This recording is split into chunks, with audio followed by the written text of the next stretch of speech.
អ្ន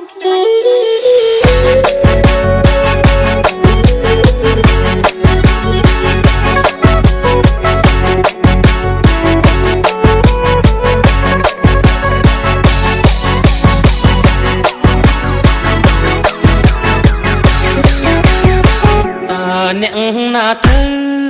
ទូរស័ព្ទមកមានកាវៃ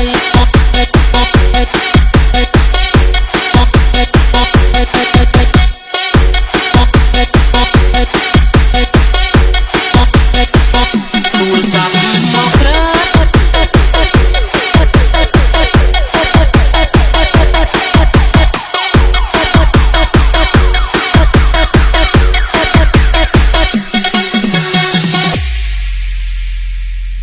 អ្នកណាទៅទូរស័ព្ទមកមានកាវៃទូរស័ព្ទមកស្រីឲ្យបងជប់ចាប់ម្លេណូ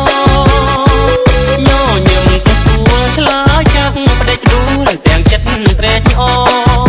អូនធ្វើឲ្យបងវឹកវរអង្គុយឈរព្រោះចាំចរណៃសន្យាចាំទេមាសមេបំភ្លេចឬវ័យចាំបានទេថ្លៃរៀងថាមិនមុសាដងដៃសាច់ក្តីស្នេហាបងនឹងជីវ៉ាផ្ដោះផ្ដងរាល់ថ្ងៃពេលនេះហេតុអ្វីបានស្រីកុំភ្លេចសំដីស្អប់បងទៅវិញសូមលេងទូរស័ព្ទគេបានចាប់សូមស្រឡាញ់